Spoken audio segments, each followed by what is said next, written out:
Muy buenos días tengan, amados hermanos, Dios les bendiga. Les invito en esta mañana a abrir sus Biblias. Estaremos en el capítulo 14 de Marcos, estamos ya en la recta final hacia el término de este evangelio. En esta mañana concluiremos con los versículos finales del capítulo 14, los versículos del 66 al 72. Este mensaje lleva el título de La negación de Pedro. Y dice así la palabra del Señor.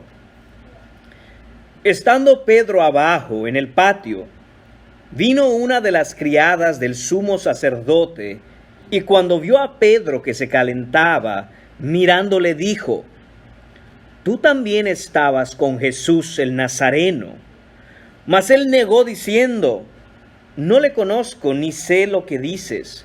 Y salió a la entrada y cantó el gallo.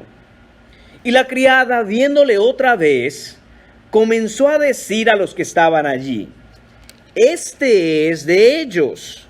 Pero él negó otra vez.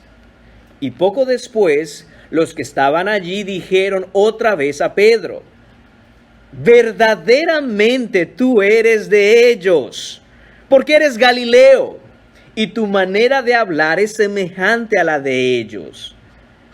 Entonces él comenzó a maldecir y a jurar: «No conozco a este hombre de quien habláis». Y el gallo cantó la segunda vez.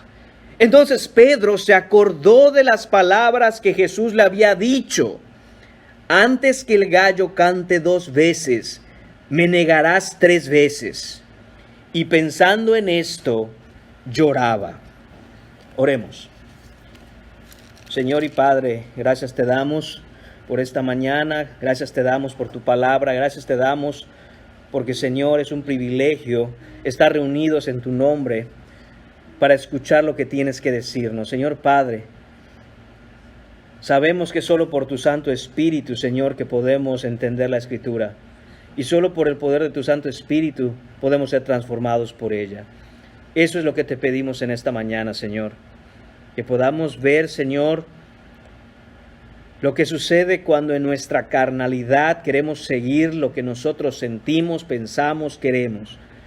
Pero también, Señor, que ese sea ese trasfondo, Señor, oscuro, sobre el cual brille tu gracia, Señor, mostrándonos que eres tú, Señor, siempre quien nos sostiene. Ayúdanos, Padre, no porque lo merezcamos, sino porque te necesitamos. En el nombre de tu Hijo Jesús te lo pedimos. Amén. Pueden tomar asiento, hermanos míos.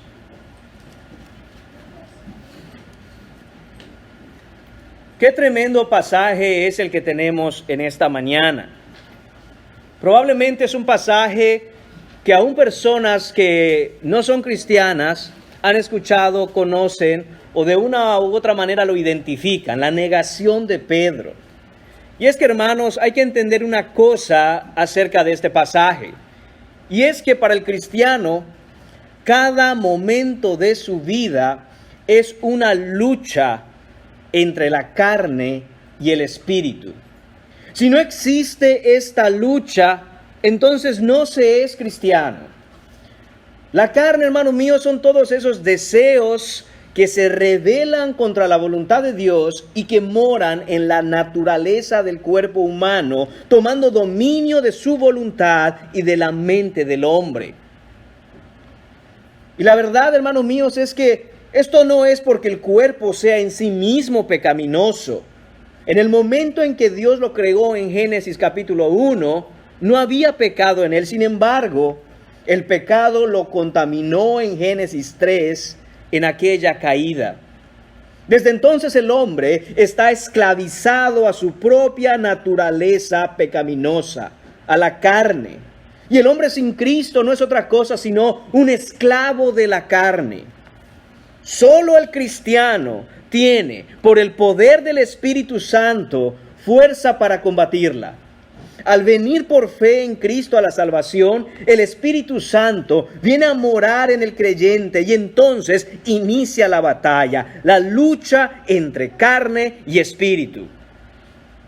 Pedro, hermanos míos, estaba en esa batalla. Esta lucha estaba presente constantemente. Pedro, como cualquier otro cristiano, vivía en una batalla constante. Sin embargo, Pedro había descuidado el espíritu. El arrebato de sus deseos y pasiones lo habían llevado a actuar y pensar de una manera que no correspondía a la enseñanza de Cristo. Una manera que era contraria a la ley de Dios. ¿Hasta dónde puede un seguidor de Jesús andar en la carne? Andar en los caminos que la carne demanda y aún así seguir siendo verdaderamente cristiano. La respuesta a este interrogante, a esta pregunta, hermanos míos, la encontramos en el pasaje de esta mañana. ¿Hasta dónde el Señor puede permitir, puede de algún modo tolerar que un verdadero hijo suyo se desvíe tras la carne? Veamos, hermanos míos, qué sucede en esta negación de Pedro. Y el primer punto en esta mañana lo vamos a encontrar en los versículos 66 y 68, en la primera negación de Pedro, la negación disimulada. Dice el versículo 66, estando Pedro abajo en el patio. Paremos ahí un instante. Debemos recordar, hermanos míos, ¿en dónde se está desarrollando esta escena? Es viernes en la madrugada. Jesús fue previamente arrestado en Getsemaní y llevado al palacio del sumo sacerdote Caifás.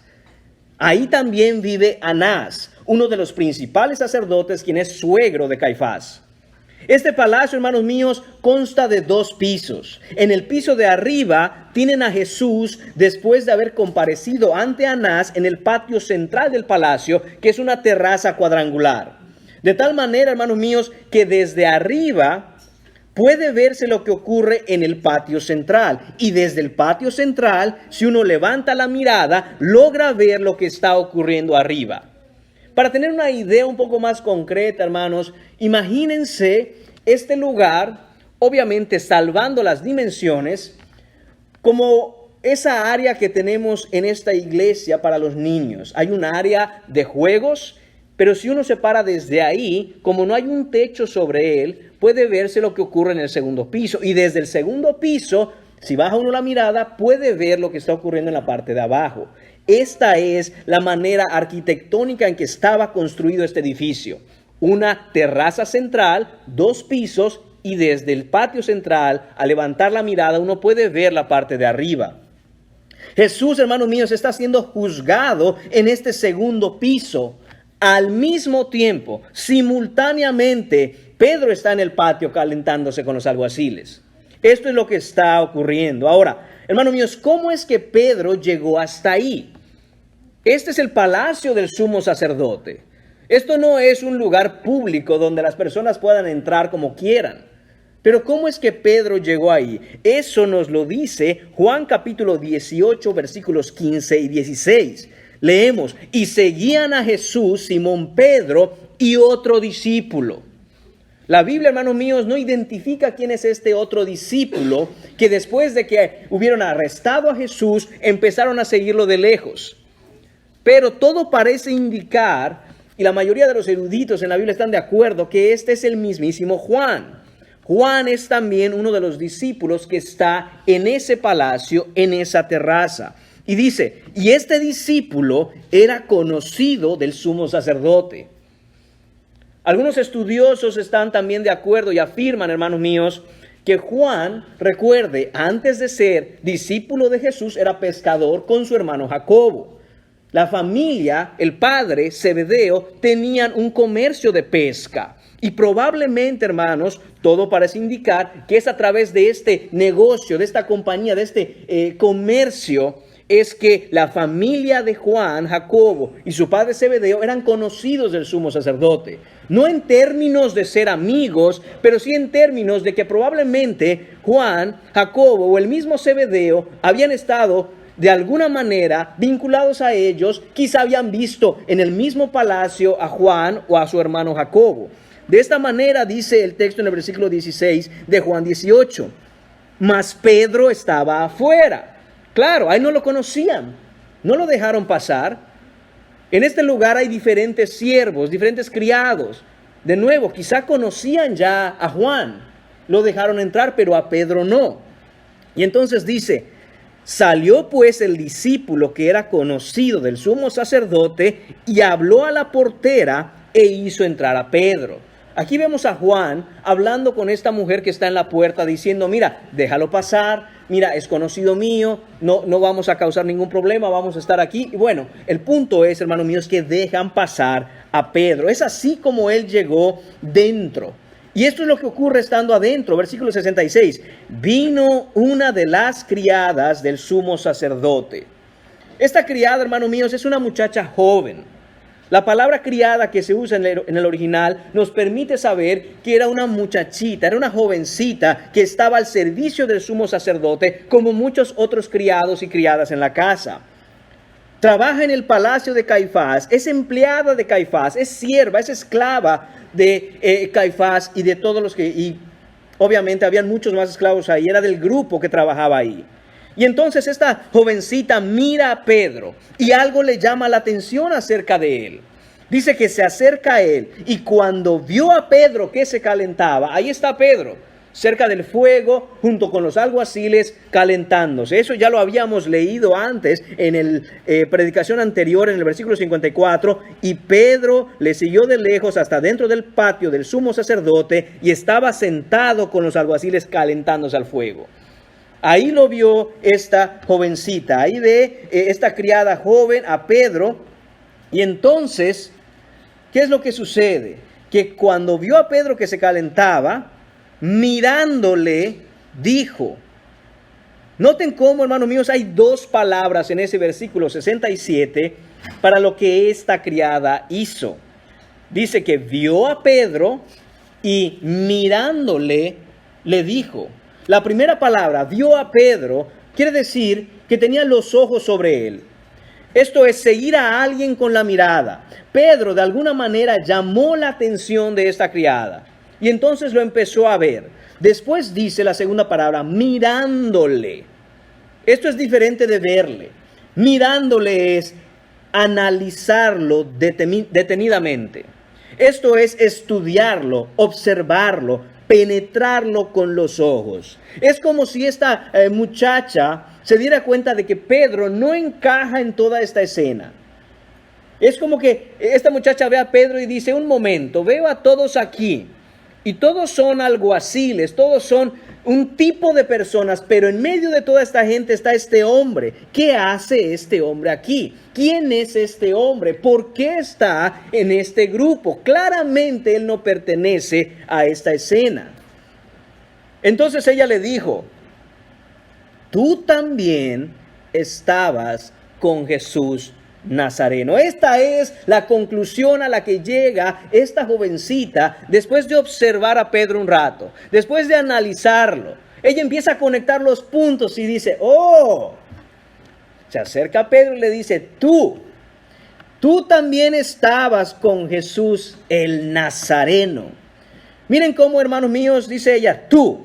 Pedro es señalado de manera directa y personal, casi como si ella estuviera señalándolo con el dedo. Tú, Pedro, tú eres de esos que anda con el Nazareno. Y note que también le dice, también, tú también. Eso quiere decir, hermanos míos, que Pedro no estaba solo. Ahí está la confirmación de que el otro discípulo estaba ahí. ¿Por qué la cosa se pone de esta magnitud y con esta intensidad sobre Pedro y no sobre Juan? Hermanos míos, la Biblia no lo dice. Pero de nuevo, podemos conjeturar, podemos pensar en que Juan era ya conocido de alguna manera en ese palacio por los criados. Otra cosa es, no sabemos cómo se estaba comportando Pedro. Quizá Pedro en su nerviosismo estaba levantando muchas sospechas. Quizá no así Juan. El punto es que toda la atención de esta muchacha está sobre Pedro. Le dice, estabas con Jesús, y atención a esto, el Nazareno. Para nosotros hoy, hermanos míos, decir Jesús de Nazaret o Jesús el Nazareno no implica muchas cosas más que identificar quién es Jesús. Sin embargo, hermanos, esto en el tiempo en que se está suscitando es despectivo. Esto es algo peyorativo, es hablar mal de alguien. Llamar a alguien nazareno es desdeñoso. Si recordamos, hermanos míos, en Juan capítulo 1, cuando Jesús apenas estaba iniciando su ministerio, cuando estos discípulos apenas empezaron a conocer quién era Jesús, Felipe fue a buscar a Natanael y le dijo: hemos hallado al Mesías, Jesús, el hijo de José de Nazaret. ¿Cómo respondió Natanael a esto? Natanael respondió: ¿de Nazaret puede salir algo de bueno? Esa era la fama que tenía Nazaret. Nazaret era considerado los bajos mundos del área, los barrios bajos de la zona. ¿De Nazaret? Que le dijeran a alguien: tú eres nazareno, implicaba que había un desdén, algo peyorativo contra su persona. Esta criada, hermanos míos, señala a Pedro relacionándolo con Jesús y su grupo de gente, con sus discípulos. Esta mujer en su mente, mira lo que está sucediendo, mira que tienen apresado a Jesús. Este tiene que ser alguien verdaderamente peligroso, un terrorista, alguien verdaderamente malvado. Y este es uno de ellos, este es uno de los que andaba con Jesús. Este es uno de esa secta de lunáticos que le sigue. Este hombre probablemente también es peligroso. Pedro es descubierto e identificado. ¿Y cómo responde Pedro, hermanos míos? Versículo 68. Mas él negó diciendo: no le conozco ni sé lo que dices. Este ni sé, es decir, ni entiendo de qué estás hablando. Pedro niega toda relación con Jesús. Ni sé, ni entiendo de qué me hablas. Yo no sé por qué vienes a mí a decirme esto, pero yo no sé quién es ese hombre. Yo no entiendo ni siquiera por qué me estás diciendo esto. El versículo 68 continúa y dice: y salió a la entrada. Salió a la entrada, hermanos míos. Él estaba ahí calentándose y de pronto, como es descubierto, en lugar de hacer algo para quedarse ahí, probablemente ver la manera de ponerse firme en las cosas de su Señor, él mejor se empieza a acercar a la puerta de salida. Porque la puerta de entrada, obviamente, también es la puerta de salida, desde la perspectiva ahora de Pedro. Él quiere buscar salir de esa situación. Pedro intenta escapar. Pedro intenta huir. Quiere huir antes de dar la cara y confesar a Jesús. Y hermanos míos, veamos aquí qué débil es la carne. La carne, hermanos míos, es completamente cobarde, completamente débil, es miedosa y busca siempre huir. ¿Quieres ver a alguien actuar en la carne? Mira a una persona que ante los conflictos, ante las aflicciones, ante los problemas, no busca solucionar. ¡Oh, no! Quiere huir. Como si huyendo el problema se acabara. No, mis hermanos, esto es andar en la carne y es precisamente lo que Pedro hace. Noten cómo, hermanos míos, Dios abrió esa puerta en su soberanía para que Pedro pudiera estar dentro de ese lugar más cerca de Jesús. Pero ante este conflicto, lo que busca hacer Pedro no es reconocer que en su soberanía Dios lo tiene ahí, sino precisamente ir al lado opuesto de donde Dios quiere que esté y quiere huir de esa situación. Hermanos míos, huir de la situación es siempre el sello característico de alguien que anda en la carne. No anda en el Espíritu, ni busca la voluntad de Dios, ni quiere hacer la voluntad y la obra del Señor. Lo que el Señor quiere hacer con mi vida no me interesa, yo tengo que huir de aquí. Probablemente huyendo las cosas se solucionen. Hermanos míos, eso es una gran mentira. Y continúa en el versículo 68, y cantó el gallo, justamente como Jesús había predicho. Y vemos de nuevo aquí esta soberanía de Dios en toda situación. Vemos, hermanos míos, cómo la palabra de Dios constantemente está recordándonos que Él está en control de todo. Todo está saliendo de acuerdo a su plan perfecto. Aún en medio del gran pecado de Pedro, que es negar a Jesús, Jesús está en control. Dios está en control. Él está en completo dominio de la circunstancia. Imagínense, hermanos míos, en qué momento el Señor formó a ese gallo en un huevo y lo hizo crecer. Y después de que creció, estuvo esa noche en el lugar exacto, a la hora precisa, en donde tenía que cantar. Bueno, para el gallo no se lo comieron. Llegó hasta ese momento en que él cantaba en las madrugadas. Y ahí estaba ese gallo cantando. En el mínimo detalle, hermanos míos, Dios está en control. Pero Pedro está negando a Cristo. Pedro está negando a su maestro. Y es que, hermanos míos, negar a Cristo es invariablemente perder la oportunidad de proclamarlo. Todos estamos llamados a ir y predicar el Evangelio, compartir las buenas nuevas de salvación. Y es cierto que debemos ser diligentes en buscar esas oportunidades. Quizá no siempre somos diligentes en hacerlo, pero una cosa es no buscar intencionalmente la oportunidad para hablar de Cristo. Otra cosa muy distinta es que el Señor en su soberanía ponga la situación, el tiempo, la persona, el lugar, y tú cierres la boca y busques huir. Eso es muy diferente. Eso es negar al Señor. Pedro perdió la gran oportunidad, hermanos míos, de testificar de Cristo, de dar testimonio del poder de Dios. Y es que cuando se anda en la carne, hermanos míos, uno vive en temor y cobardía ante la voluntad de Dios. Esto es lo que el Señor dice. No. Yo huyo de aquí. Yo me voy de aquí. Pero está escrito que no me interesa. Yo voy a salir de aquí huyendo. Eso es lo que está haciendo Pedro, hermanos míos. Y debemos tener cuidado de no encontrarnos en la misma situación que Pedro, en donde el Señor nos pone la oportunidad. Y muchas veces esa oportunidad será un conflicto, será un problema. ¿Para qué? Para que en medio de esa oscuridad la luz del Evangelio brille con más fuerza. Cuidado con hacer lo contrario de lo que el Señor quiere, hermanos.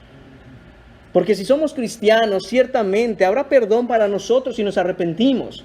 Pero es triste, hermanos míos, que uno tenga que pasar por tanto problema y tanto dolor para después de todo el Señor traernos a hacer su voluntad. Piensen en Jonás.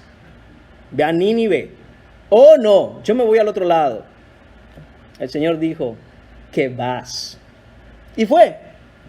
Pero él pudo ahorrarse todo ese problema, hermanos míos, y simplemente hacía la voluntad del Señor. Y esto, hermanos míos, debe llamarnos la atención y debe de hacer una mella en nuestro corazón, penetrar nuestro corazón y decir: Señor, ¿estoy yo tratando de huir de problemas cuando debo estar más preocupado en estar en tu palabra para hacer tu voluntad? Hermanos míos, tengamos mucho cuidado con esto. Pero esto no para aquí. La segunda negación de Pedro, versículo 69 y parte del 70. Punto número 2, la negación reiterada. A Pedro le gustaría, hermanos míos, que esta situación quedara en el olvido. Por eso quiere huir. A Pedro le gustaría que todo esto acabara ya. Por favor, que este problema desaparezca. Pero las cosas van de mal en peor. ¿Por qué? Porque Pedro ha decidido seguir su carne, no la voluntad de Dios. Noten el versículo 69. Y la criada, viéndole otra vez, y es que esto es bien interesante, porque en Mateo, en el capítulo 26, versículo 71, nos dice que esta era otra criada. Dice Mateo 26:71, saliendo él a la puerta, le dio otra. Mateo nos dice que es otra criada. Además, Lucas nos dice que era un hombre. Si leemos Lucas 22:58, veremos que dice: un poco después, viéndole otro. Es un hombre. Y Juan capítulo 18, versículo 26, confirma lo que dice Lucas de que era un hombre y agrega algunos detalles más. Dice: uno de los siervos del sumo sacerdote, pariente de aquel a quien Pedro había cortado la oreja, le dijo: ¿no te vi yo en el huerto con él? Entonces, hermanos míos, Vemos aquí que Marcos nos dice que la misma criada lo vio otra vez, Mateo nos dice que era otra criada y Juan nos dice que era un siervo.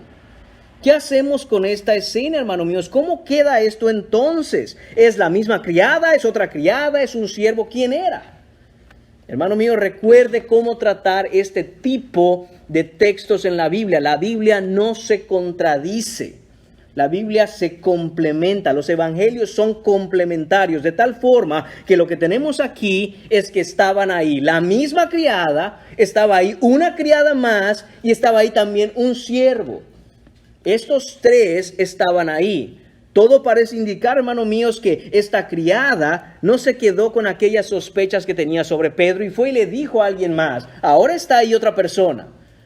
Y esta persona quizá lo comentaron con este siervo y ahora están ahí los tres. De tal manera que sí, la criada lo volvió a ver. Sí, una nueva criada también le dijo. Y sí, ahí está un siervo que además Juan nos explica era pariente de aquel a que le acababan de cortar la oreja horas antes. Esto es lo que está ocurriendo, hermanos míos.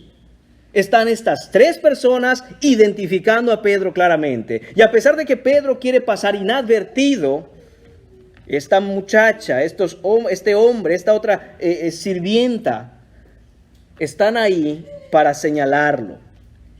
Estas criadas y el siervo están viendo a Pedro, están observándolo. Y Pedro puede huir, pero no puede esconderse. No han dejado de observar a Pedro. Lo están analizando.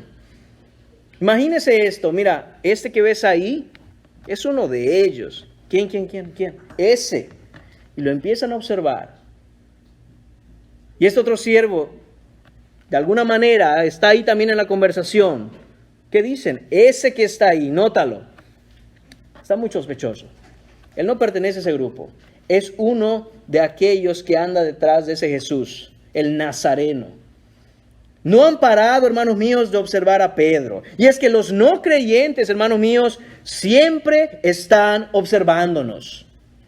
Aunque no lo sepamos, aunque no nos demos cuenta, aunque no nos lo digan, están observando. Estaban observando a Pedro esa noche y nos observan a nosotros en el trabajo, en el supermercado, en una reunión, donde sea que vayamos, cuando nos identifican, cuando saben que somos cristianos, nos están observando. Inmediatamente la perspectiva de aquella persona que no es cristiana, cuando tiene a su alrededor un cristiano, lo está observando, lo está analizando. Pedro no se da cuenta, pero tú y yo debemos estar al tanto y saber que nos observan. Debemos estar siempre seguros de esto, amado hermano cristiano, amada hermana cristiana. Nos están mirando y más nos vale, hermanos míos, que por nuestra manera de vivir, por la manera en que nos conducimos en la vida, no seamos una piedra de tropiezo para que otros tengan la excusa exacta para blasfemar el nombre de nuestro Señor. No es lo que hizo Pedro. No es lo que hizo Pedro tristemente. Pero nosotros debemos evitar andar en esa carnalidad, que cuando otros miren nuestra vida, no vayan a tener la excusa perfecta para decir, ay, dice que es cristiano, ay, dice que es cristiana. Si te digo que esos cristianos son puros hipócritas, es puro cuento. Yo no veo cómo la vida de ese es diferente de la mía. Igual, piensan igual, deciden igual, actúan igual, todo igual. Pero se dan golpes de pecho, yo soy cristiano. Cuidado, hermanos míos. Debemos dar testimonio de nuestro Señor, no por nosotros mismos, no para que hablen bien de nosotros, sino por amor a su nombre. Ahora, ¿qué sucede? En el versículo 69, esta muchacha, esta criada, este grupo, comenzó a decirle a los que estaban allí. Noten cómo actúa ahora el inconverso. Ahora empieza a decirle a todo el mundo. Esta mujer, esta muchacha ya no se está dirigiendo a Pedro.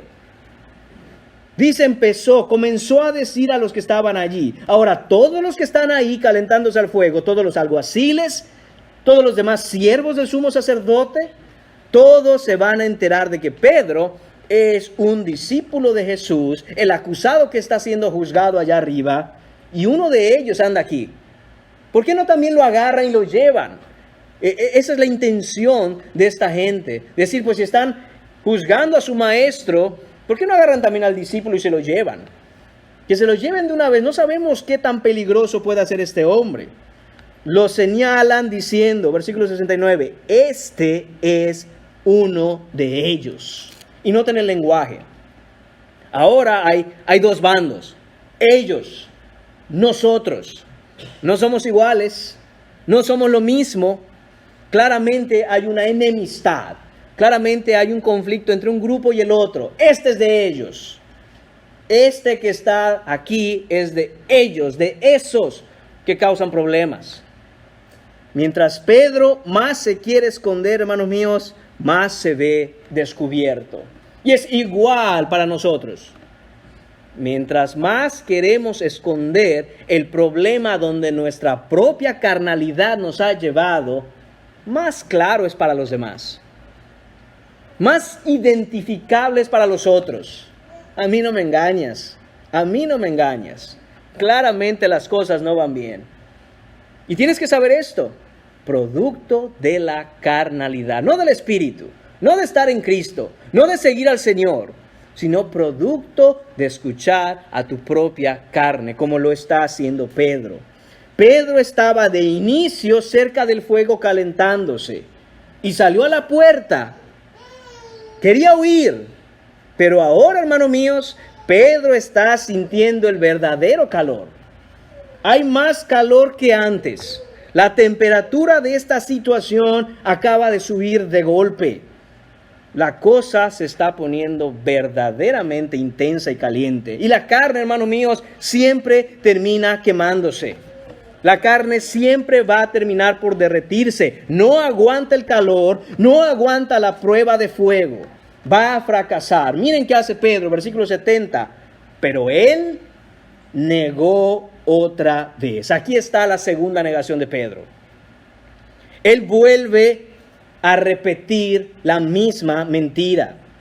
Pedro reitera o repite lo mismo. No, yo no le conozco. Lucas capítulo 22, versículo 58 registra que Pedro dijo, no lo soy. Cuando le dijeron, es uno de ellos, él dijo, no lo soy.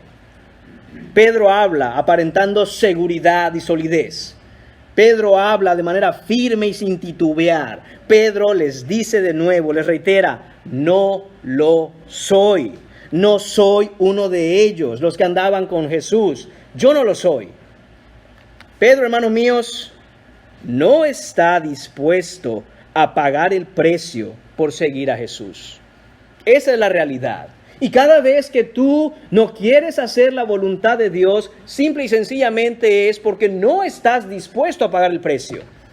Es un precio muy alto el seguir a Jesús y yo no lo pienso pagar. Yo no pienso hacer lo que Jesús diga. Eso me va a costar y no pienso hacerlo. Está decidido. Yo no lo soy. No soy como ellos, no soy como los discípulos que le siguen. No me relacionen con él. Yo no soy cristiano. Yo hago lo que a mí me parece, no lo que el Señor diga. Yo no soy de ellos. Dejen de señalarme, dejen de decirme. Yo no soy de esos. Hermanos míos, la carne solo puede seguir a Jesús cuando todo va bien. Por eso hay muchos que cuando las circunstancias son las adecuadas, están siguiendo a Jesús. Vienen a la iglesia, llegan a la oración, hablan de Cristo, parecen cristianos, parecen firmes, parecen fuertes. Pero hermanos míos, la carne, cuando la carne es puesta a prueba, sale la verdad. En tiempos de prueba, la carne siempre falla. Porque la carne quiere lo que todo el mundo quiere. La carne solo va a estar siguiendo a Jesús mientras Jesús pueda proporcionarle lo que sus deseos quieran. ¿Y qué es lo que todo el mundo quiere? Básicamente, hermano mío, 3 cosas. Salud, dinero y amor. Jesús, si tú me vas a dar salud, dinero y amor, yo te sigo. Yo te sigo. Amén, amén. Todo lo que tú digas, Jesús. Pero no me enfermes, Dame dinero porque no me gusta estar ahí pasando necesidades y dame amor. Y cuando dicen amor, hermanos míos, no se refieren al amor de Cristo, que es sacrificial, que es voluntario. Se refieren a aceptación del mundo, a que me quieran. No me gusta que me anden señalando. Acépteme como soy y quiéranme. Si yo quiero ser quien digo ser, pues lo soy. Si mañana yo quiero decir que soy un perro, pues me tienen que aceptar. Quiéranme así como soy. Yo no tengo que cambiar. Eso es lo que pide el mundo. Eso es lo que quiere el mundo, hermanos míos. Y mientras estemos siguiendo a Jesús en una comodidad, es fácil. Es completamente fácil. Pero qué difícil es saber si alguien está en verdad siguiendo a Jesús, andando en el Espíritu, cuando no hay pruebas, cuando se está en medio de prosperidad y comodidad. Es difícil saberlo, porque ahí todos pueden seguir. Si la carne no es puesta a prueba, la carne puede continuar atrás de Jesús, entre comillas. Pero es en tiempos de aflicción y tribulación que sale a la luz la verdad. Ahí no vas a poder seguir ocultando tu mentira. En tiempos de prueba y aflicción sale la verdad acerca de tu carnalidad o tu espiritualidad. Sale la verdad acerca de si estás andando detrás de Jesús en el poder del Espíritu Santo, por su gracia, siguiéndole por fe, o eres pura carne. Eres absolutamente pura carne. Nuestro verdadero estado espiritual es revelado en la prueba y la aflicción, no en la bendición. Y bendición entre comillas, porque ahora le dicen bendición a cualquier cosa. Y hermanos míos, eso no es así. Hay que entender que una lección y un examen no son lo mismo. En una lección, el maestro instruye, enseña, modela, ayuda. Pero en un examen, el maestro calla. Y ahora es el estudiante quien tiene que probar que ha aprendido de las lecciones que ha tomado. Ahora es el estudiante que es puesto a prueba a ver si en verdad, mientras el maestro hacía su esfuerzo de enseñar, él estaba aprendiendo. O solo estaba calentando la banca, como se dice. Solo estaba ahí de balde. Estaba ahí como Pedro, aprendiendo de Jesús en las lecciones, pero ahora es puesto a prueba y parece que Pedro no recuerda nada. Parece que su mente está en blanco. Pedro no está dispuesto a pagar el costo de ser cristiano. Y pasa lo mismo con nosotros, hermanos míos. En tiempos de angustias y aflicciones, cuando se revela si estamos andando en la carne o en el espíritu, la carne no quiere pagar el precio. ¿O no? Absolutamente no. Y debemos tener claro que seguir a Cristo, hermanos míos, cuesta. Y el costo por seguirle es altísimo. Altísimo como usted no se imagina. Como dijo J.C. Ryle, hermanos míos, y cito: ser verdaderamente cristiano, dice él, ser verdaderamente cristiano cuesta. Que nunca se nos olvide que cuesta. Ser un cristiano solo de nombre y llegar a la iglesia los domingos es una labor fácil que no cuesta nada y cualquiera hace. Pero oír la voz de Cristo, seguir a Cristo, creer en Cristo, confesar a Cristo, requiere negarse a uno mismo y es muy costoso porque nadie quiere hacerlo. Cierro cita. Hermanos míos, así es. Seguir a Cristo nos costará todo. Nos costará absolutamente todo. Nos costará amistades, nos costará popularidad, nos costará las cosas que queremos y ahora hay que nuestra voluntad trabajarla para alinearla a la voluntad que Él, confiando en que Él sabe lo que es mejor. Costará muchísimo, hermanos míos. Nos costará la aceptación del mundo. Nos costará prominencia entre la gente. Nos costará posición. Nos mirarán y dirán: tú eres uno de esos tontos que sigue a Jesús. Tú eres. Eso nos costará, hermanos míos. Y usted sabe que he dicho esto antes. No romanticemos la vida cristiana como un cuento de hadas. Y todos fueron muy felices para siempre. Recibió al Señor y fue feliz toda su vida. Ciertamente hay gozo en seguir a Cristo. Es un gozo sin igual. Pero mientras estemos en este mundo caído, hermano, hermana, hay que luchar con la esperanza ciertísima de que un día esa lucha acabará, porque el Señor volverá y acabará con sus enemigos. Y a los suyos los llevará en gloria, en donde no habrá ni llanto, ni enfermedad, ni tristeza, ni mentira, ni pecado. Seremos verdaderamente felices en comunión con nuestro Señor. Que Dios en su gracia, hermanos, nos conceda la valentía de pagar el precio de seguirle. Que Dios nos conceda esa firmeza en nuestro carácter y convicción en nuestro corazón para no negarle. Pero las cosas siguen empeorando para Pedro, porque sigue aferrado a su carnalidad. Punto número 3 en esta mañana, la tercera negación de Pedro, la negación exagerada. Hemos visto la negación disimulada, la negación reiterada. Ahora veremos la negación exagerada. Note cómo esto va incrementando de intensidad. La negación de Pedro, hermanos míos, va incrementando cada vez más. Y eso pasa cuando sigues tu carne. Comienzas con algo pequeño, pero los siguientes pasos que empiezas a dar cada vez son más exagerados en tu negación al Señor. En la segunda mitad del versículo 70, las cosas se ponen aún peor para Pedro. Y es porque nada mejora cuando andamos en la carne. Nunca mejorará nada mientras andemos en la carne.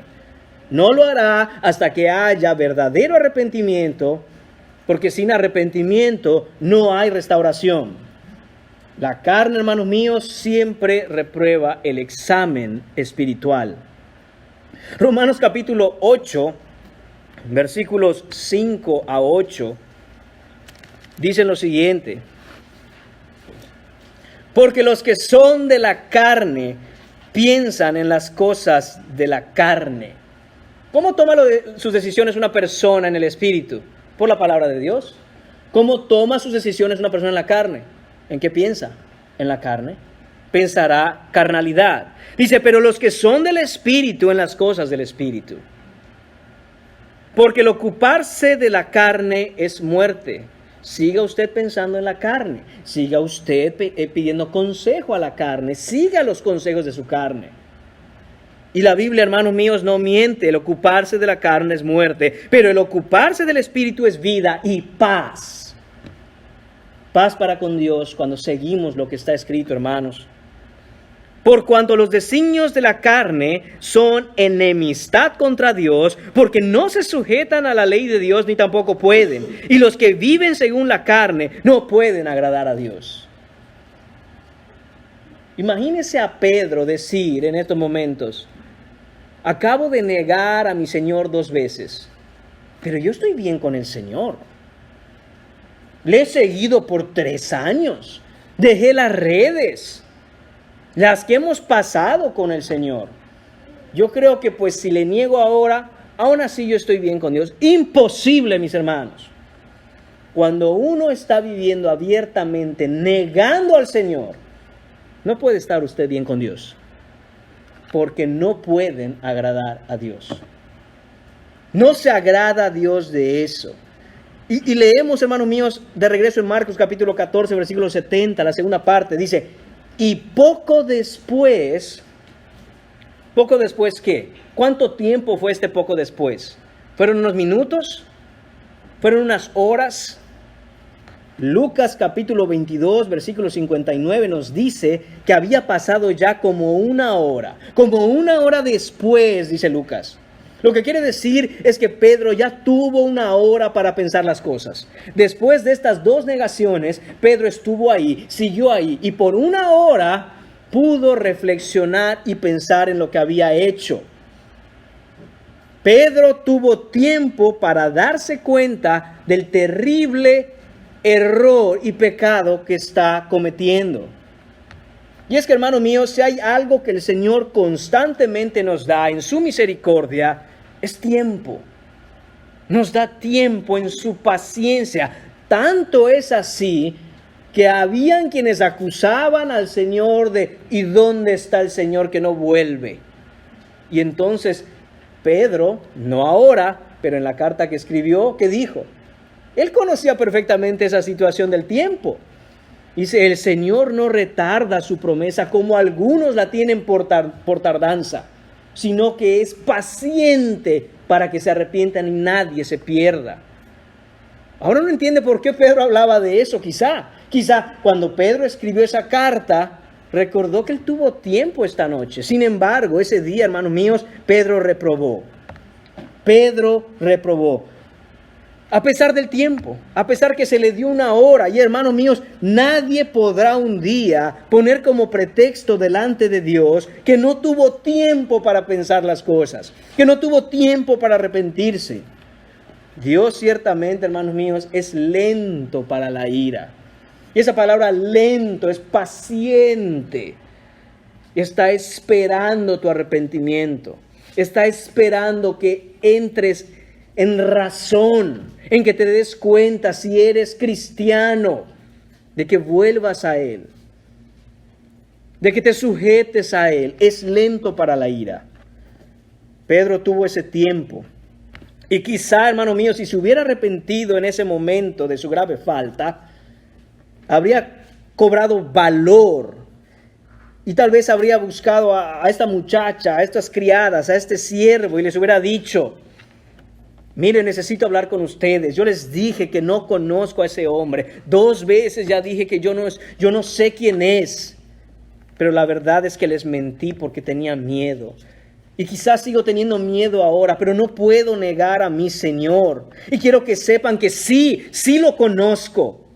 Él es mi Salvador, Él es Jesús, Él es el Mesías, mi Señor, mi Redentor. Él es mi Maestro y mi Dueño. Mi vida completa le pertenece a Él y solo a Él. Y por eso estoy aquí. Hagan conmigo lo que ustedes quieran.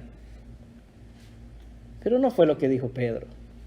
Porque Pedro no estaba en el Espíritu para hablar así. Él estaba en la carne. Estaba completamente abandonado a la carne.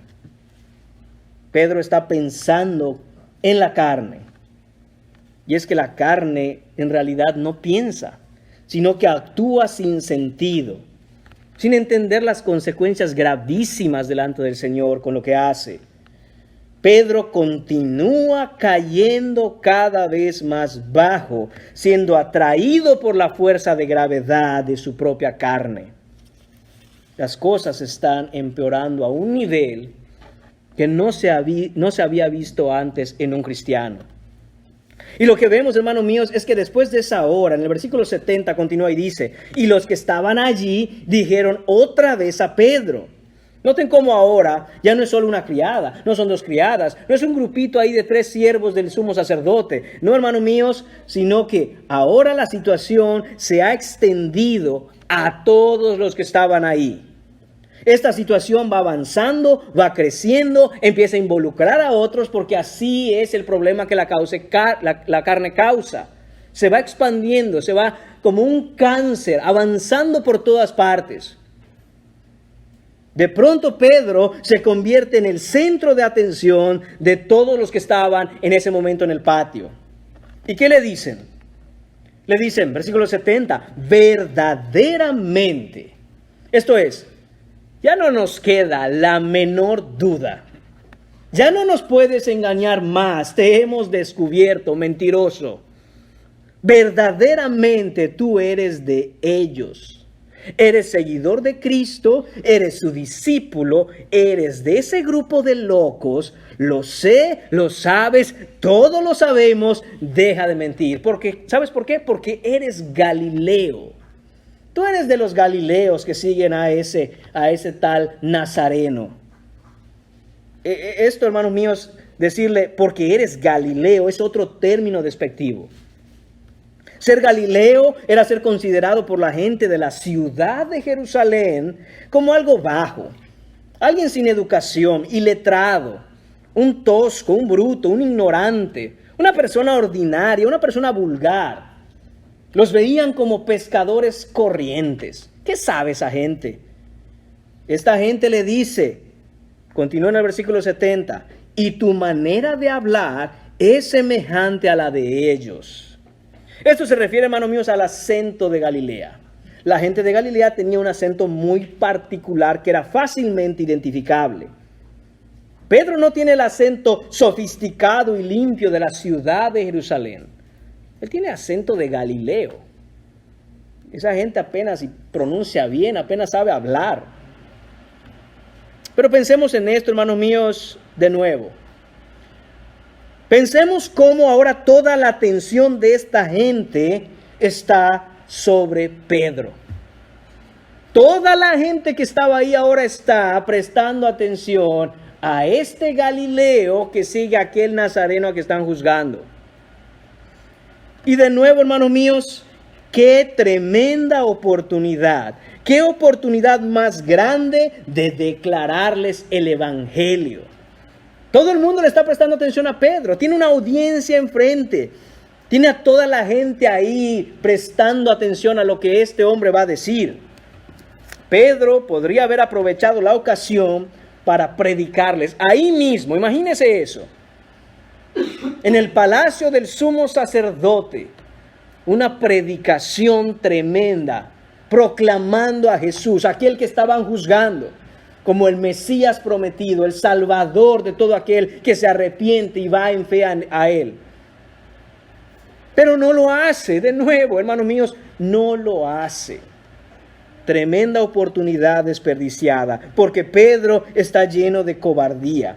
Pedro anda en la carne, habla en la carne, piensa en la carne, actúa en la carne.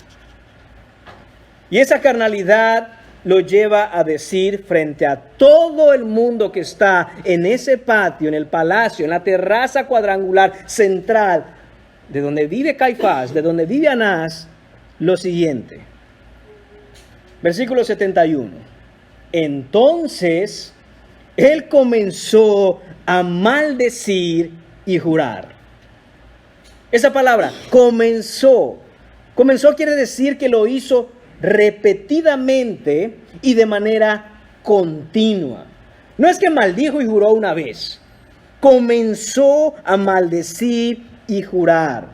Pedro repetía lo mismo. Decía maldición tras maldición y juramento tras juramento. Y junto con esto las palabras: no conozco a este hombre de quien habláis. Quizás es duro imaginarse esto, hermanos míos, pero hagamos un esfuerzo. Visualícenlo. Les pido que se adentren en esta cruda escena. Jesús está ahí, está siendo juzgado. Desde ahí se puede ver el patio central. Desde el patio central, Pedro levanta la mirada y puede ver a ese montón de gente alrededor de su maestro que lo está enjuiciando. Y él maldice y jura que no conoce a Jesús. Pedro habrá dicho algo como: maldita sea, les juro por Dios que no conozco a ese del que están hablando. Pedro maldijo y juró repetidamente que no conocía a Jesús. Se los juro. Les juro por Dios que no lo conozco. No sé quién es, no sé cómo se llama, jamás en mi vida lo había visto, no tengo nada que ver con él, es un perfecto desconocido para mí. ¿Qué más quieren que les diga para que me crean? Dejen de preguntarme acerca de él. No lo conozco, maldita sea, se los juro que nunca lo he visto. Esto es lo que hizo Pedro, hermanos míos. De manera exagerada, en todo lo que su carne tenía, juró y maldijo que nunca había visto a Jesús en toda su vida. Dejen de preguntarme. No acaban de escuchar lo que hice. ¿Cómo lo voy a conocer? No lo conozco. Esto es extremadamente terrible. Indescriptiblemente horrible. Así es, hermanos míos, como suena, así es como se ve, así es como huele cuando andamos en la carne. Y esto que hizo Pedro, hermanos míos, es simplemente un botón de muestra de lo que hacemos tú y yo cuando la palabra claramente dice una cosa y nosotros volteamos la cara y nos vamos por otro lado. Yo no le conozco, yo no sé quién es, nunca lo había visto, se los juro. Yo no sé quién es ese hombre, ni me interesa escucharlo, ni me relacionen con él. Es terrible, hermanos míos, es horrible, es asqueroso, es fétido, nauseabundo y repugnante. Proverbios capítulo 26, versículo 11, compara este tipo de situaciones con un perro que vuelve a su vómito. Con eso lo compara Proverbios. Cuando el necio anda en la carne, ha conocido al Señor, pero regresa a buscar lo mismo de donde el Señor lo sacó. Dice, es como un perro que después de vomitar vuelve ahí a comerse su propio vómito. Esa es la implicación aquí. Esta es la carne, hermanos míos. La carne te lleva a lo que está muerto y podrido. Creo que el punto de aplicación es claro, hermanos. No sigas a tu carne. Arrepiéntete y busca en la palabra la voluntad del Señor y que por su Espíritu, por su gracia, te ayude a hacer su voluntad. Lo contrario es ir como un perro a comerse el propio vómito, de donde el Señor lo ha limpiado, donde el Señor en su amor lo ha sacado, de donde el Señor te fue a buscar para traerte. Y le dice al Señor, yo no te conozco, yo no sé ni por qué estoy aquí, como que te debo algo el Señor, me voy de nuevo a buscar mi propio vómito. Ahí es donde me gusta estar. Ahí es donde me gusta alimentarme. Eso es lo mío. Qué triste, hermanos míos, que eso haya hecho Pedro. Pero qué triste que hoy muchos de nosotros vemos lo que está escrito y queremos virar la cabeza para otro lado. Y decir, un banquete preparado por el Señor delante de mis enemigos. Mi copa está rebosando. No. Vómito de perro. Eso es lo que a mí me gusta. Eso es lo mío. Pero hermanos míos, la realidad es que hemos visto las 3 negaciones de Pedro, pero hay algo que brilla increíblemente, hermanos, en medio de toda esta oscuridad y en medio de toda esta perversidad. Y ese es el punto número 4 en esta mañana, la afirmación de Jesús. Versículo 72. Una afirmación de gracia. Porque hemos visto fallar a Pedro. Hemos visto cómo Pedro ha caído de una manera indescriptiblemente horrible. Pero es que en verdad, hermanos, tenemos que ver a Cristo. Es que es en estos momentos en donde más necesitamos poner nuestros ojos en Jesús. Si salimos de aquí, mis hermanos, y solo hemos puesto los ojos en Pedro, no hemos entendido nada. Porque igual que Pedro, que negó a Jesús, igual hay una negación que tú haces contra el Señor y hay una negación que yo hago contra el Señor en mi vida. Y nos es necesario poner los ojos en Jesús, el autor y consumador de la fe. En Él hay que poner nuestra mirada. Si queremos nosotros darnos la vuelta y arrepentirnos de esa carnalidad en la que vivimos, solo lo podremos hacer puesto los ojos en Cristo Jesús. Ni siquiera te estoy diciendo que te mires a ti mismo, o que creas que tú vas a lograrlo, o que por tu voluntad tú vas a poder solucionar el conflicto en el que te encuentras. No, puestos los ojos en Cristo Jesús. Mira el versículo 72. Y el gallo cantó la segunda vez. Ese y que vemos ahí, esto es inmediatamente, al instante, cuando Pedro terminó esas maldiciones que dijo contra su Señor para negarle. Instantáneamente el gallo cantó por segunda vez. Entonces Pedro se acordó. Él no se acordaba hasta que este gallo cantó por segunda vez. Su mente estaba perdida. Sus sentidos estaban completamente confundidos al dominio de la carne. Pero cuando canta el gallo, hermanos míos, por segunda vez, Pedro se acordó de las palabras que Jesús le había dicho. Antes de que el gallo cante 2 veces, me negarás 3 veces. Y pensando en esto, note que ahora Pedro ya está pensando. Ahora Pedro recobra su razón, recobra su mente y empieza a pensar en estas cosas. Y es que, hermano mío, sin recordar lo que Jesús ha dicho, es imposible pensar bien.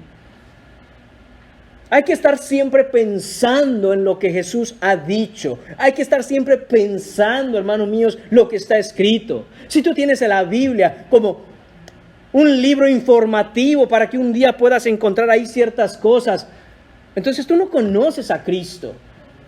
Cristo es quien habla en la Biblia. Usted se da cuenta que cuando hay una frase, un pasaje, algo que Jesús ha dicho, está en letras rojas.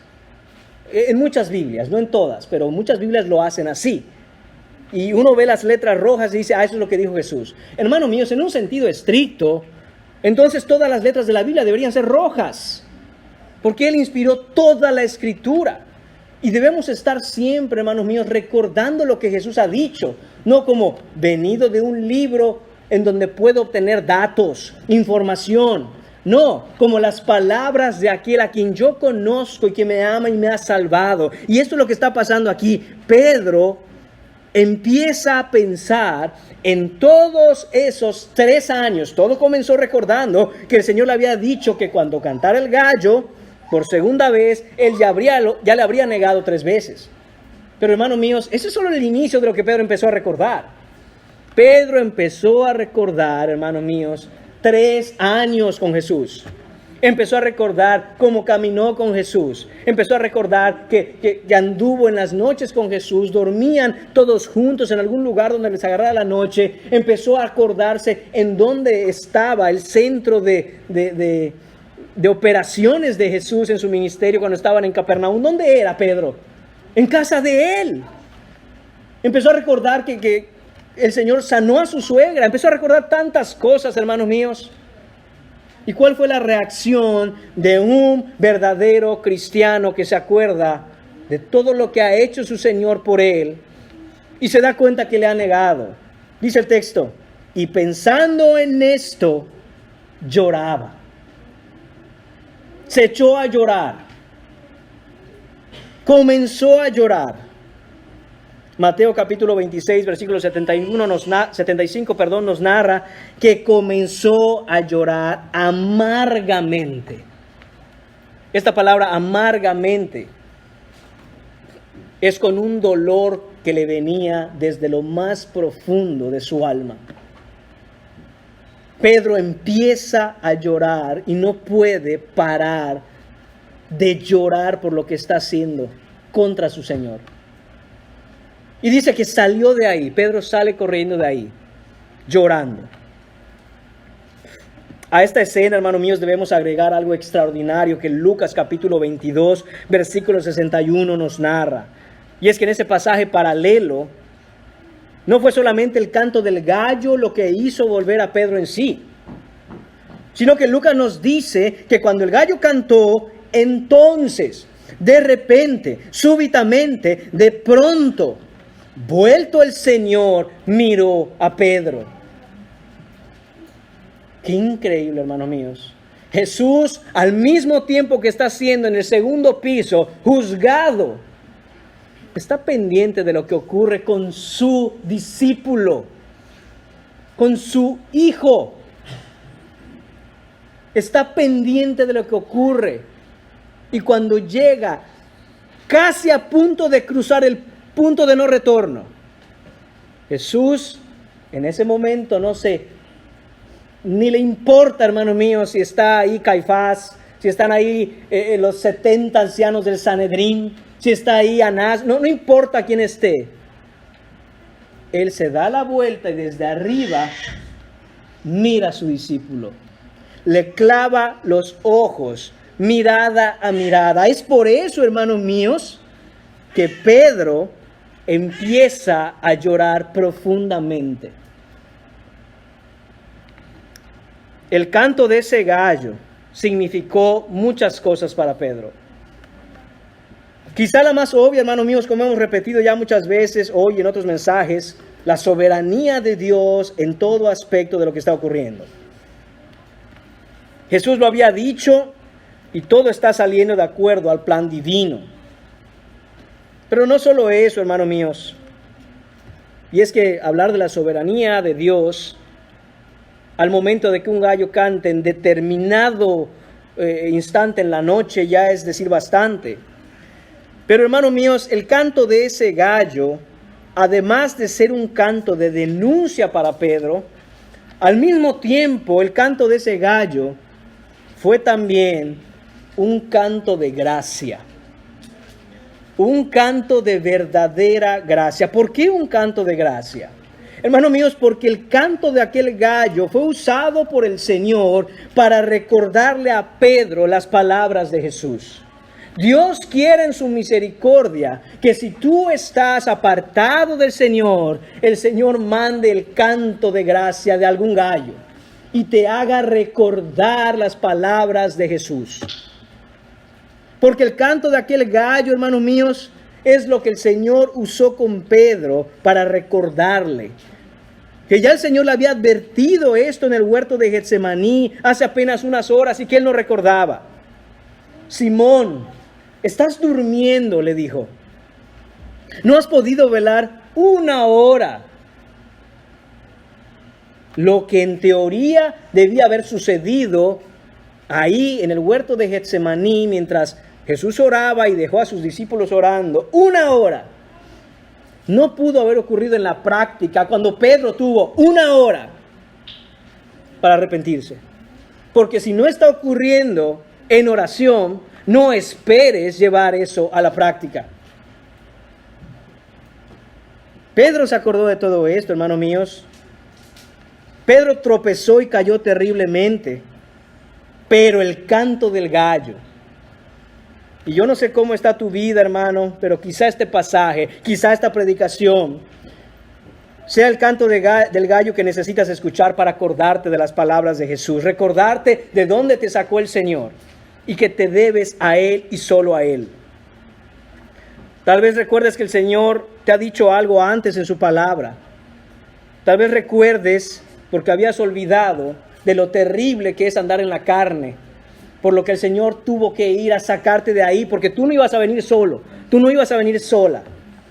El Señor fue a sacarte de ahí. Quizá recuerdes que el Señor te alertó, quizá recuerdes que el Señor te enseñó, quizá recuerdes que el Señor dijo en su palabra y escuchaste su voz por la Escritura. Si en verdad has sido salvo y has caído a la manera en que ha caído Pedro, que hemos visto en esta mañana, pero amas al Señor, pero verdaderamente has venido a la fe, que este mensaje sea el canto de ese gallo que traiga a tu memoria lo que pasó antes y de lo que te tienes que arrepentir ahora. Y es que, hermanos míos, no hay una alusión, una situación, un acontecimiento que registre Marcos después de esto que está registrado en este capítulo acerca de Pedro. Este es el final de la historia para Pedro en Marcos. No lo vamos a ver en el capítulo 15, no lo vamos a ver en el capítulo 16. La última escena que vemos de Pedro en el Evangelio de Marcos es Pedro llorando amargamente. Pero la realidad es que las cosas no terminaron ahí. Si hiciéramos lo de Pedro, hermanos míos, en el sentido de recordar todo aquello que el Señor había dicho, entonces debemos recordar lo que ocurrió en Marcos capítulo 1, versículos 14 y 17. Que el Señor iba predicando y vio a estos hombres y vio a Pedro y lo llamó. Lo llamó y le dijo, sígueme, deja las redes. En Lucas capítulo 5, versículos del 1 al 11, escuche esto, Pedro estaba pescando, dice Lucas. Y habían tratado de pescar durante toda la noche y no pescaban nada. Y vino entonces Jesús y les dijo que echaran las redes de nuevo. Y dijo Pedro, toda la noche hemos pescado, como diciendo, pescador, carpintero, yo sé lo que te digo. Y Jesús dijo, siervo, Señor, yo sé lo que te digo. En tu nombre echaré las redes. Las echa Pedro, y usted sabe el final de la historia, pesca milagrosa, y dice el texto, y dejando las redes, les siguieron. Ahí empezó el caminar de Pedro con Jesús. Ahí comenzó una relación entre Pedro y Jesús. ¿Cuándo y dónde comenzó tu relación con Jesús? Recuérdalo, hermano mío. Sobre todo si estás apartado de Jesús, recuerda dónde inició tu relación con Cristo. Para Pedro fue a la orilla del mar, en una pesca milagrosa. Ahí fue. ¿Qué pasa entonces después de esto con Pedro, hermano mío, si Marcos no registra nada? Él no, pero gracias a Dios Juan sí. Juan capítulo 21, ya estoy cerrando el mensaje, mis hermanos. Juan capítulo 21. En Juan capítulo 21 vemos, hermanos míos, y por favor no olvide cómo inició la relación de Jesús y Pedro. Y ahora vea qué es lo que va a acontecer. Pedro terminó llorando esa noche y no tuvo de nuevo ni una oportunidad más de hablar con su maestro. Ya no, se acabó. Imagínese la condición de Pedro. Y miren qué dice el capítulo 21 de Juan, capítulo 1. Después de esto es después de la resurrección, Jesús se manifestó otra vez a sus discípulos junto al mar de Tiberias. Después de todo lo que había hecho Pedro, el Señor no se olvidó de él. Y le dijo, Pedro, ¿recuerdas cómo comenzamos nuestra relación? Quiero llevarte ahí de nuevo para que hablemos. Y se manifestó de esta manera. Estaban juntos Simón Pedro, Tomás llamado Dídimo, Natanael, el de Caná de Galilea, los hijos de Zebedeo y otros 2 de sus discípulos. Simón Pedro les dijo, voy a pescar. De ahí donde los había sacado el Señor, Pedro ahora dice, no, yo ya con esto, yo voy a regresar a ser pescador. Ellos le dijeron, vamos nosotros también contigo. Y fueron, y entraron en una barca, y aquella noche no pescaron nada. Pero ¿te recuerdas de algo? Cuando ya iba amaneciendo, se presentó Jesús en la playa, mas los discípulos no sabían que era Jesús y les dijo, hijitos, desde la playa mirando aquella barca, Jesús diciendo, hijitos, ¿tenéis algo de comer? Le respondieron, no.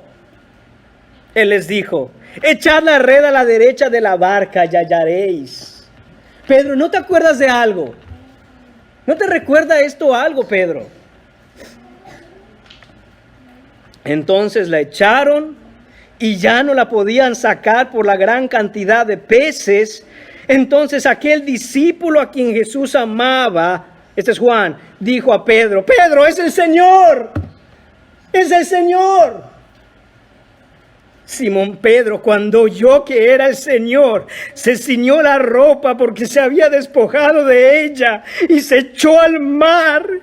Y los otros discípulos vinieron a la barca arrastrando las redes, pues no distaban de tierra sino como 200 codos. Ahora Pedro, hermanos míos, inmediatamente ve a su Señor y se tira al agua, no espera que vamos a remar, todo se tira al agua, se había quitado la ropa, se la pone y va rápidamente en busca de su Señor, porque eso hace un cristiano verdadero que ha caído y se arrepiente, no huye de su Señor, sino que va donde su Señor, huyendo rápidamente, quiere abrazarlo, quiere besarlo, postrarse a sus pies, Señor, perdóname, te necesito, Señor. Al descender a tierra, vieron brasas puestas y un pez encima de ellas y pan. Jesús le dijo, traed de los peces que acabáis de pescar. Subió Simón Pedro y sacó la red a tierra, llena de grandes peces, 153. Y aun siendo tantos, la red no se rompió. Les dijo Jesús, venid, comed. Si has estado lejos de Jesús, hoy te dice el Señor, venid y comed conmigo. Venid, acércate, aquí estoy. porque has estado lejos. Ven, acércate, comamos juntos. Y ninguno de los discípulos se atrevía a preguntarle: ¿tú quién eres?, sabiendo que era el Señor. Vino pues Jesús y tomó el pan y les dio asimismo del pescado. Esta era ya la tercera vez que Jesús se manifestaba a sus discípulos después de haber resucitado de los muertos. Jesús ya había sido visto por los discípulos, pero no había hablado con Pedro específicamente de manera personal. Cuando hubieron comido, Jesús dijo a Simón Pedro: Simón, hijo de Jonás. La escena, hermanos míos, implica que Jesús llama a Pedro aparte. La última vez que me quedé mirando tus ojos, Pedro, fue ahí en el palacio de Caifás cuando me juzgaban y me negaste. Pedro, tú y yo tenemos que hablar. Simón, hijo de Jonás. ¿Y qué le dice? ¿Le recrimina? Le dice: oye, qué feo me negaste.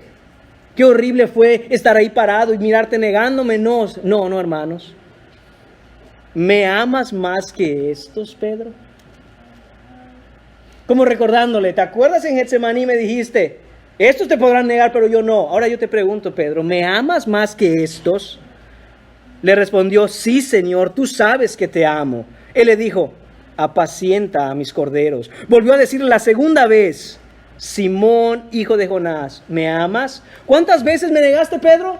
Pues déjame preguntarte 3 veces, porque esta es la segunda. ¿Me amas? Pedro le respondió: sí, Señor, tú sabes que te amo. Le dijo: pastorea mis ovejas. Le dijo la tercera vez: Simón, hijo de Jonás, ¿me amas? Pedro se entristeció que le dijese la tercera vez: ¿me amas?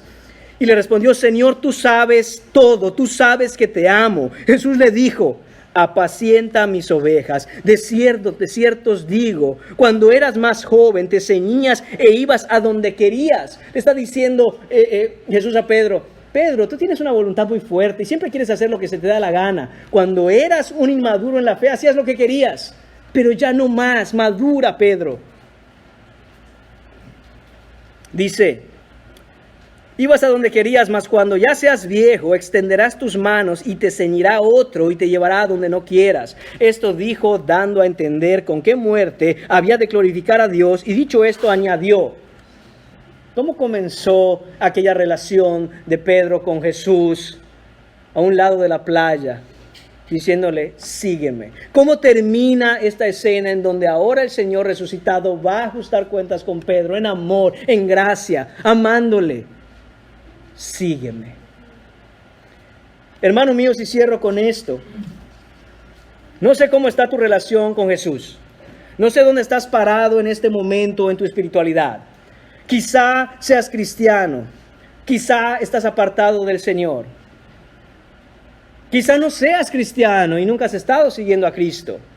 Pero hoy es el día en que el Señor, sin importar qué hayas hecho en tu vida y sin importar cómo hayas tropezado y caído, le hayas fallado y lo hayas negado, Él te pregunta hoy 3 veces: ¿me amas? Y deja un espacio en blanco y pon tu nombre ahí. ¿Me amas? No, te pregunto otra vez, dice el Señor: ¿me amas? Y si tu respuesta es sí, Señor, te amo, sígueme, dice Jesucristo. Jesús afirma su gracia eterna para con aquellos que le aman, a pesar de nuestros fracasos y nuestro pecado contra Él muchas veces.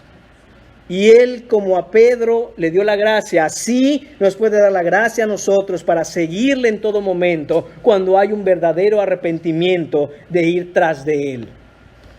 Que hoy sea, hermanos míos, el canto del gallo que señale el fin de tu negación a Cristo y el inicio de una restauración para seguirle a Él para siempre.